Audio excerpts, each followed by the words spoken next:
બંગાળમાં ડોક્ટરો પર હુમલા બાદ સરકારની કડકાઈ, 6 કલાકની અંદર એફઆઈઆર કરવાના આદેશ।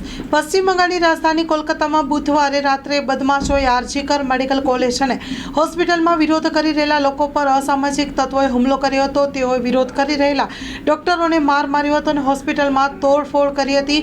આ ઘટનાને લઈને કેન્દ્ર સરકાર કડક બની છે। આરોગ્ય મંત્રાલય દ્વારા જારી કરવામાં આવેલા મેમોરેન્ડમ મુજબ ફરજ પરના આરોગ્ય કર્મચારી સાથે હુમલો અથવા તો કોઈપણ પ્રકારની હિંસાના કિસ્સામાં ઘટનાના 6 કલાકની અંદર એફઆઈઆર નોંધાવવાની જવાબદારી હોસ્પિટલ સંસ્થાના હેડની રહેશે।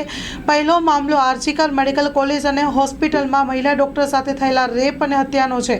બીજું કારણ બુધવારે રાત્રે ત્યાં વિરોધ કરી રહેલા લોકો અને ડોક્ટરો પર અસામાજિક તત્વોએ હુમલો કર્યો હતો।